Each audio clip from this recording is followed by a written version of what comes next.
Sejam bem-vindos de volta! E hoje nós vamos começar com a nossa aula de História. Vamos continuar embarcando na nossa história do Brasil? Sei que você está curioso, está com vontade, então vamos manter aí o foco nos nossos estudos, certo? Você sabia que houve um tempo aqui no Brasil em que o nosso país era governado por reis? Existiam reis aqui no Brasil? Uma família real? Que, professora? Mas que bizarro! Eu pensava que essa história de rei, príncipe Harry, Meghan Markle fosse lá só nas Europas, né? Lá nos estrangeiros mesmo. Nunca pensei que o Brasil um dia tivesse sido governado por um rei. Pois, menino, foi! Teve um tempo na nossa história, né, que nós não tivemos um rei. No nosso caso era um imperador, porque o Brasil era grande o suficiente, tinha um território muito imenso para ser considerado apenas um reino. A gente era um império, né? Nós tínhamos um imperador, não só um, mas dois imperadores governando o Brasil durante quase um século inteiro, tá? Quase 100 anos tivemos aqui um sistema de governo chamado de monarquia. É o Brasil Império que a gente vai estudar, tá? A gente estudou muito sobre como foi que o Brasil se tornou uma monarquia, né? O primeiro reinado, a gente viu que não deu muito certo, né? Entrou uma regência e agora nós vamos começar a estudar o segundo reinado, né? Será que agora as coisas começaram a dar certo? Tomara, né, professora? Porque eu não aguento mais ouvir dizer que a história do Brasil nada dá certo, né? Mas calma, vamos começar. Voltando um pouco aqui, um pouquinho das páginas, né? Então a gente lembra que o governo do primeiro imperador, o Dom Pedro I, né, não foi lá tão legal não, né? Ele era muito autoritário, né? Queria ter todos os poderes nas mãos dele, e isso criou vários conflitos com as províncias brasileiras. A população brasileira já estava muito descontente com tudo que estava acontecendo. E ainda mais, o Dom Pedro I ainda se envolveu com a questão do trono de Portugal, né? Porque ele não queria ser só o imperador do Brasil, ele também queria ser o rei de Portugal. Então isso acabou levando uma abdicação, né? Que ele desistisse do trono brasileiro, que ele fosse mesmo procurar outros rumos na vida dele. Só que o sucessor do trono brasileiro, né? Porque monarquia é diferente de república, tá? República, quem escolhe os seus representantes é o povo. A gente vota a cada 4 anos no nosso presidente, no nosso prefeito, no nosso governador. Mas na monarquia não existe isso. Monarquia, o poder é hereditário, ou seja, passa de pai para filho, né? E sempre, geralmente, né, são os homens que assumem, o filho mais velho, né? Então é dessa forma que começa. O meninozinho, o Pedrinho, né, que era o filho homem, o único filho homem que restou do Dom Pedro I, que era o sucessor mais próximo, aquele que iria governar o Brasil, era muito criancinha, né, quando o pai dele então resolveu dar tchau, tchau pro Brasil. Beijinho, beijinho, tchau, tchau. Beijinho, beijinho, tchau, tchau. E aí, professora, uma criancinha de 5 anos vai poder assumir? Obviamente que não, né? Então, a partir desse momento, começa o período regencial. E por que ganha esse nome, né? Período regencial.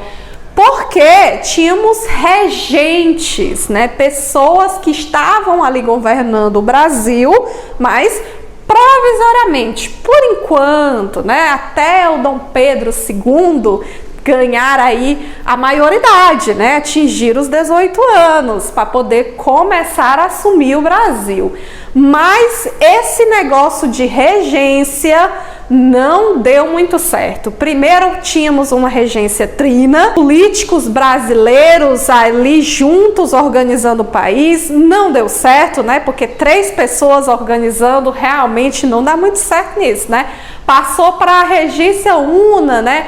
Um político brasileiro era escolhido para governar o Brasil. Só que esses caras que passaram pelo poder durante todos esses 10 anos de período regencial não souberam administrar as coisas, né? Porque as províncias brasileiras estavam muito insatisfeitas com os rumos, né, que estavam tomando.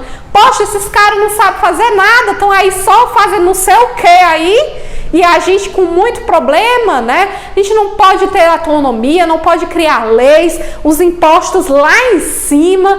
Eita, vamos agora aproveitar para todo mundo virar república mesmo, né? Porque essa história de monarquia, só no Brasil que é monarquia mesmo, os outros países aí da América, tudo é república. Então, esse período de 10 anos, esse período regencial foi do papoco, viu? Foi um sufoco total, tá? E um perigo de perder essa tal de unidade, né? Que tanta gente falou lá desde a época da independência para cá. A gente estava perdendo essa união, esse território que a gente conhece hoje, esses limites territoriais que a gente conhece hoje, essa noção de país como a gente conhece atualmente estava se perdendo, né? Tava todo mundo querendo se separar. Então, o que é que eles pensaram? Gente, não tá dando certo, tá muito difícil, tá muito turbulento, nós vamos ter que encontrar uma saída. E mais uma vez veio aquela ideia, né, de que somente o imperador, né, aquele cara que ele representa o país, que é o lema, o sangue, o símbolo do Brasil, né, é que vai salvar a gente. Então, eles tomaram uma medida desesperada para conter essa desordem, né, que estava aí no Brasil durante esse período regencial, esse período tão difícil, né? E qual foi, professora, essa medida desesperada? Na época, o Dom Pedro II já tinha 14 anos de idade, já estava aí na sua idade, né? Menino que nem você. E aí, o que é que eles fizeram? Gente, não vamos esperar esse menino fazer 18 anos, não. Daqui 4 anos ainda, vamos ter que esperar daqui 4 anos para o Brasil entrar nesse segundo reinado? Nunca! Daqui 4 anos o Brasil já se separou, foi todo, né? Então vamos dar o golpe da maioridade. Eita, eu não estou acreditando, professora, não estou acreditando no que eu estou ouvindo. Você quer dizer que no Brasil já tinha golpe político desde aquela época? Já tinha, menino. Esse negócio do Brasil aqui hoje em dia, tudo já tinha naquela época, né? O Brasil já era bagunçado desde aquele período, entendeu? Estouraram várias revoltas provinciais, a farroupilha, a balaiada, a sabinada, a cabanagem, o horror, e a Câmara totalmente dividida entre conservadores e liberais. Disseram, olha, o único jeito será um golpe. Eles assumiram que era golpe. Será um golpe de Estado, mas é um golpe para o bem, disse o Clemente Pereira. E um outro deputado, o Rocha Galvão, disse, não é golpe e não é ilegal aquilo que satisfaz a vontade do povo.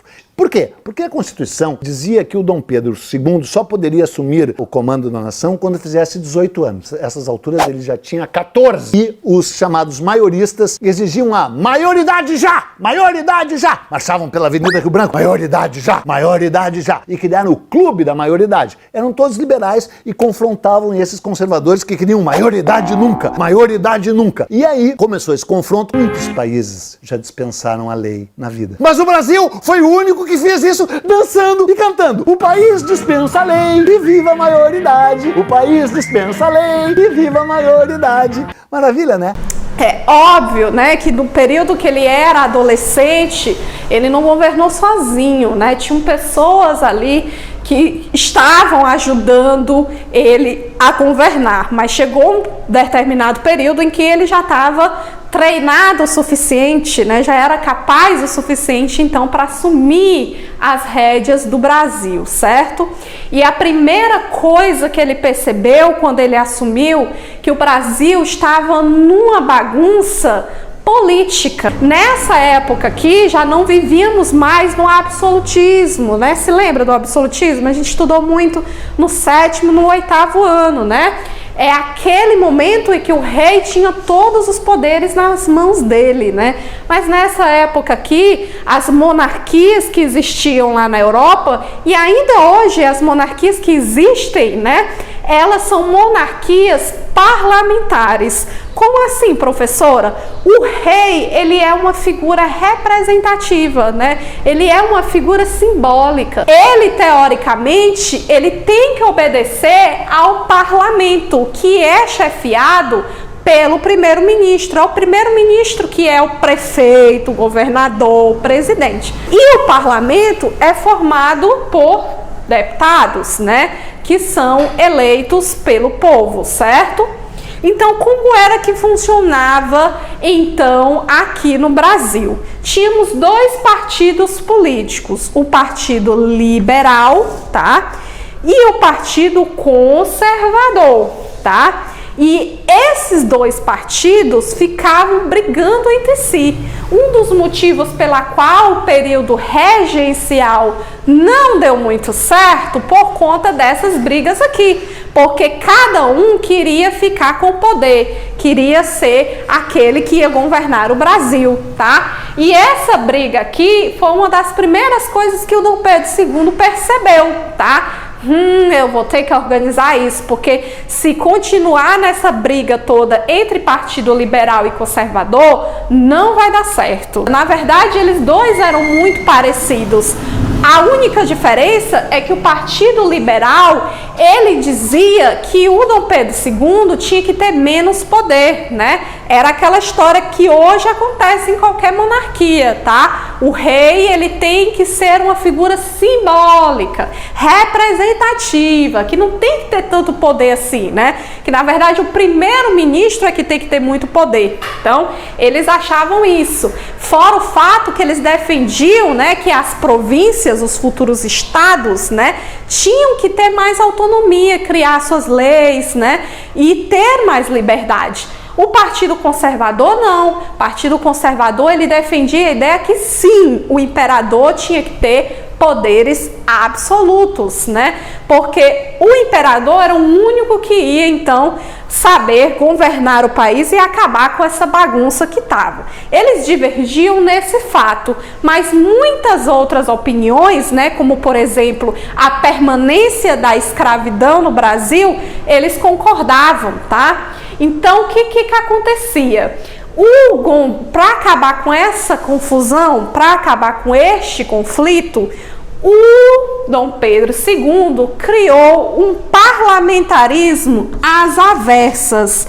Ou seja, em vez de ele, né, colaborar, né, ser também ali preso a esse parlamento, ao primeiro-ministro, ele é que vai decidir quem vai ser esse primeiro-ministro, como é que vai ser governado o Brasil.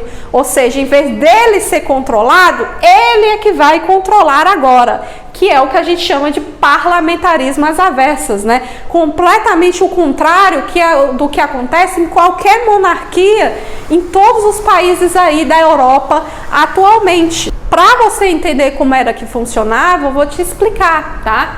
O que é que ele fazia? O Dom Pedro II, certo? Ele utilizava o poder moderador, que estava a ele praticamente todos os poderes, né? Porque o poder moderador, ele era maior do que o executivo, do que o legislativo e do que o judiciário, né? Você se lembra o quanto esse poder moderador aqui foi polêmico, né?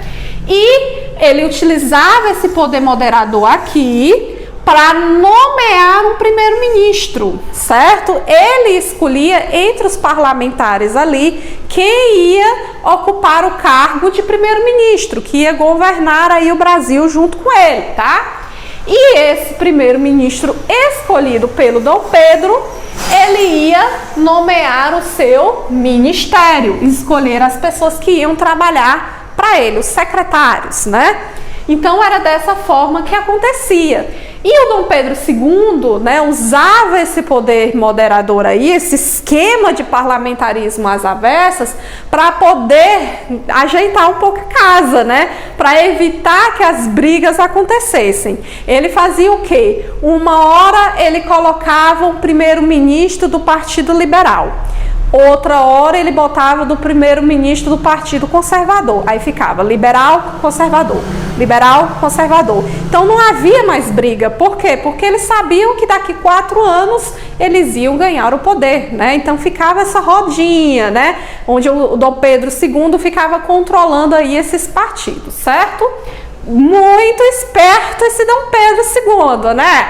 Pois é, e esse período do segundo reinado foi um dos períodos pela qual nós tivemos uma relativa paz, né? Houveram poucos conflitos que abalassem aí o Brasil durante esse período. Poucas guerras aconteceram, né? Foi um período bastante de paz, tá? Vamos passar para um tópico importante, né? Que é economia.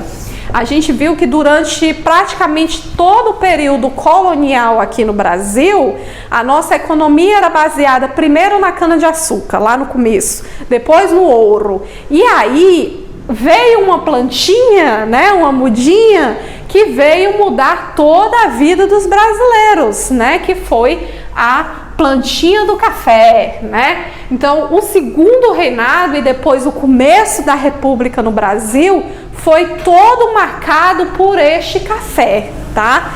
Mas como é que esse café chegou aqui no Brasil e que importância ele tinha? O café é natural das planícies altas da Etiópia, né? E diz a lenda que ele foi descoberto por um pastor que viu que as cabras que comiam as sementes e as folhas do café, as cabras ficavam assim, né, cara, tudo encabretada. E aí, claro, é uma lenda, mas o neguinho percebeu que o café era um ligante, né? Porque quando vira o século XVIII, o mundo entra na Revolução Industrial e percebe que precisa de café para ficar ligadão. Até que este café, roubado em 1727 pelo grande Francisco Melo Palheta, chega em Belém do Pará. Um desembargador chamado Castelo Branco, o nome também já é uma maravilha, trouxe o café para o Rio de Janeiro por volta de 1760 e ele se espalha pelo Vale do Paraíba do Sul. Mas cria realmente um ciclo econômico que põe o Brasil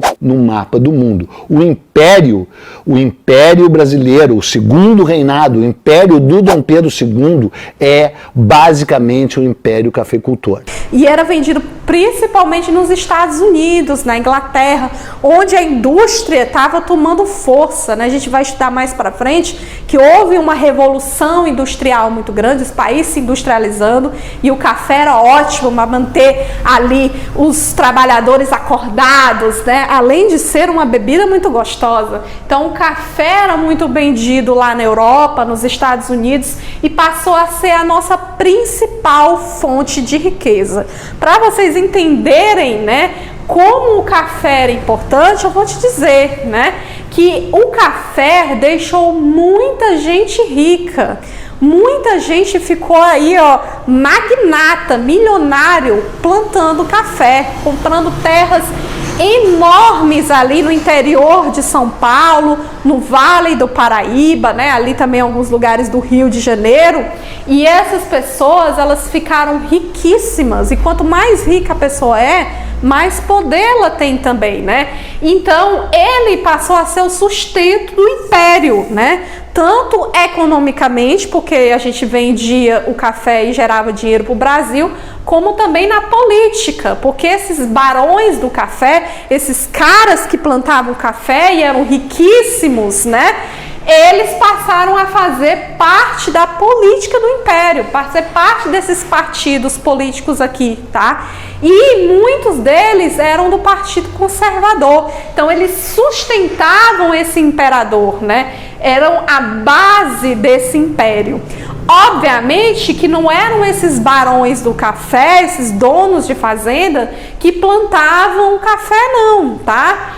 O café era todo baseado na mão de obra, obviamente, escrava. E uma das principais mudanças que esse café trouxe, né, para o Brasil, tá? para a gente poder encerrar essa aula de hoje, é que o café ele mudou de vez, tá? O centro econômico do Brasil, porque se antes, lá no tempo da colônia, a gente dependia daqui do Nordeste, né?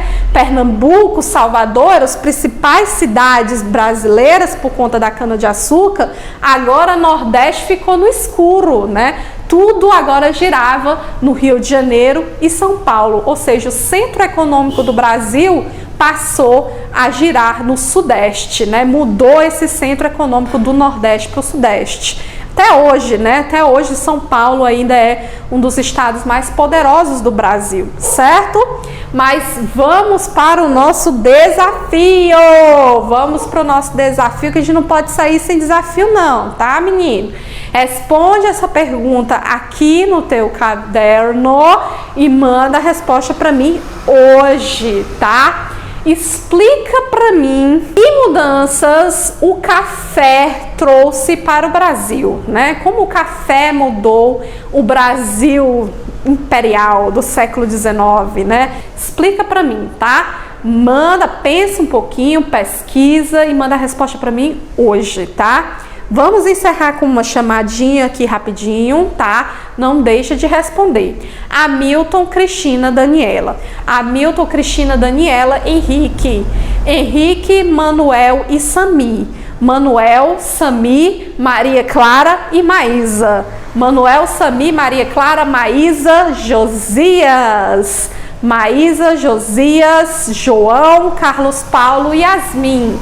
João, Carlos Paulo e Yasmin. Não deixa de responder a chamada, responde aí no chat, tá bom? Espero que você tenha entendido. Caso você não tenha entendido, pode perguntar à vontade, tá? Pesquisa bastante, copia os resumos, certo? Assiste essa aula mais uma vez e faz todas as atividades, tá bom? Grande beijo, até a próxima, tchau!